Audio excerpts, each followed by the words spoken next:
91 India തകരാൻ പോവാണ്, സാമ്പത്തികമായിട്ട് തകർന്ന് അടിയാൻ പോകുന്ന സമയത്താണ്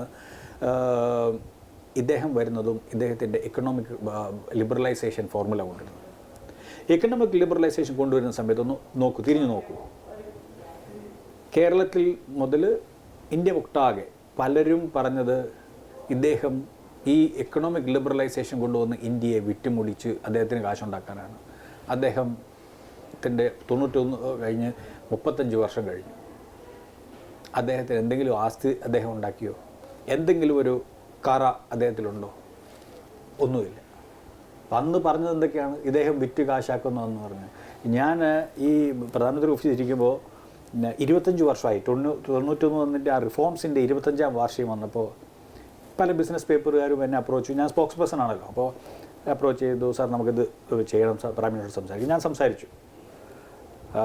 സംസാരിച്ചപ്പോൾ പ്രൈം മിനിസ്റ്ററും പറഞ്ഞത്, ഞാൻ പറഞ്ഞു സാർ ഇതൊരു ഓപ്പർച്യൂണിറ്റി ആണല്ലോ, 91 റിഫോംസ് എന്ന് പറയുന്നത് it is huge cap feather on your cap, അപ്പം നമുക്കതൊരു ക്യാപിറ്റലൈസ് ചെയ്യാമല്ലോ. സാറ് പറഞ്ഞ് ബിനോയ്, ഞാൻ പറഞ്ഞപ്പോൾ നമുക്ക് എക്കണോമിക് റിഫോംസിനെ നമുക്ക് മുന്നിൽ വെച്ചുകൊണ്ട് നമുക്ക് ഈ നെഗറ്റീവ് ഇത് വരുന്നതൊക്കെ നമുക്ക് ഒന്ന് കൗണ്ടർ ചെയ്യാനായിട്ടുള്ളൊരു ഇതാണല്ലോ പറഞ്ഞു. ബിനോയ്, ഇതേക്കുറിച്ച് വറി ചെയ്യേണ്ട. ഇത് 91 ഞാൻ എക്കണോമിക് റിഫോംസ് കൊണ്ടുവരുമ്പോൾ ഇതേ പത്രങ്ങൾ എന്നെപ്പറ്റി എഴുതിയതും എഡിറ്റോറിയൽ എഴുതിയതും ഞാനിത് വിറ്റു തുളയ്ക്കാൻ പോകണമെന്നാണ്. ഇതെൻ്റെ പേഴ്സണൽ ബെനിഫിറ്റിന് വേണ്ടിയിട്ടാണ് ഇത് പറഞ്ഞുകൊണ്ട്. ഇതിന് അമേരിക്കയുടെ പ്രഷറുണ്ടെന്നും അവിടുന്ന് പ്രഷറുണ്ടെന്നും പല കാര്യങ്ങളും ഇവർ എഴുതിയവരാണ്. ഇവരെന്ത് സെലിബ്രേറ്റ് ചെയ്യാൻ പോകുന്നത്? ഇവർ ഇന്ന് എഴുതിയാൽ ഇപ്പോൾ സെലിബ്രേറ്റ് ചെയ്യണം അവർക്ക്. കാരണം അവർ 25 വർഷം കൊണ്ട് അവർ കണ്ടു അതിൻ്റെ എന്തുമാത്രം ബെനിഫിറ്റ് നമ്മുടെ സാമ്പത്തിക വ്യവസ്ഥയ്ക്കുണ്ടായി, സാധാരണ മനുഷ്യരുടെ ബെനിഫിറ്റ് ഉണ്ടായി എന്ന് അദ്ദേഹം പറഞ്ഞു. അപ്പോൾ അദ്ദേഹം പറഞ്ഞ എന്നോട് ഇത് അതേക്കുറിച്ച് ബിനോയ് വറി ചെയ്യേണ്ട.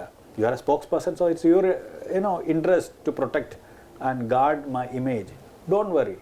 ചരിത്രം വേറൊരു കഥ എഴുതും ബിനോയ്. എന്നെപ്പറ്റി വേറൊരു കഥ, ഞാൻ ചെയ്ത റിഫോംസിനെ പറ്റി വേറൊരു കഥ. ഇതെല്ലാം വരുന്നത് എല്ലാം നിങ്ങളൊരു പോസിറ്റീവ് കാണും. ഞാനുണ്ടാവില്ല, പക്ഷേ ചരിത്രം നിങ്ങൾ വായിക്കും. ഇപ്പോൾ ഡോക്ടർ മൻമോഹൻ സിംഗ് നമ്മെ കടന്നു പോയിരിക്കുന്നു. ഇപ്പോൾ അതിൻ്റെ ഇടയ്ക്ക് ഞാൻ ചോദിച്ച ഒരു ചോദ്യം കൂടി ഉണ്ടായിരുന്നു. അന്നത്തെ അമേരിക്കൻ പ്രസിഡന്റ് ആയിരുന്ന ബറാക്ക് ഒബാമ എല്ലാ കാലത്തും മൻമോഹൻ സിംഗിനെ കുറിച്ച് വലിയ ഹൈ ടേംസിലാണ് സംസാരിച്ചിരുന്നത്. അതെ, ഇത് രണ്ട് കാര്യമാണ്. നിങ്ങൾ 91 ഞാൻ പറഞ്ഞില്ല, 91 ആൾക്കാർ അസസ് ചെയ്തത് ഇങ്ങനെ പറഞ്ഞത് നമുക്ക് ഇന്ന് കാണാമല്ലോ. 35 വർഷം കഴിഞ്ഞു, 35ാമത് വർഷമാണ്. അപ്പോൾ എന്ത് ഉണ്ടായെന്നുള്ളത്, അദ്ദേഹത്തിന് എന്ത് ബെനിഫിറ്റ് എന്ത് ചെയ്തു, എക്കോണമി എന്ത് വളർന്നു. ഇതൊരു ചാനൽ, അന്ന് ഒരു ദൂരദർശൻ മാത്രമുള്ളത് നമുക്ക് 1000 ന്യൂസ് ചാനലുകളിലാണ്. അതേപോലെ എല്ലാ ഇൻഡസ്ട്രിയും വളർന്നു, ജോലികൾ വളർന്നു, ആൾക്കാർക്ക് ബേസിക് വേതനം കിട്ടുന്നില്ലായിരുന്നു. ഇന്ന് കോടികൾ സാലറി മേടിക്കുന്ന എത്ര പേരുണ്ട്?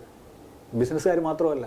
അങ്ങനെ ആ സമ്പദ് വ്യവസ്ഥ വളർന്നപ്പോൾ പല സെക്ടേഴ്സ് വളർന്നു, എൻജിനീയറിംഗ് കോളേജുകൾ വളർന്നു. അതുകൊണ്ട് നമ്മുടെ എൻജിനീയേഴ്സ് ലോകത്ത് 100 ടോപ്പ് കമ്പനികൾ എടുത്തു കഴിഞ്ഞാൽ അതിൻ്റെ സിഇഒയും ടോപ്പ് സൂട്ട് ലെവലിൽ ഇരിക്കുന്നതൊക്കെ നമ്മുടെ ഇന്ത്യൻസാണ്. മലയാളികൾ എത്ര പേരുണ്ട്? അപ്പോൾ അങ്ങനെ അത് വളർച്ച വന്നു, അല്ല നെഗറ്റീവല്ല.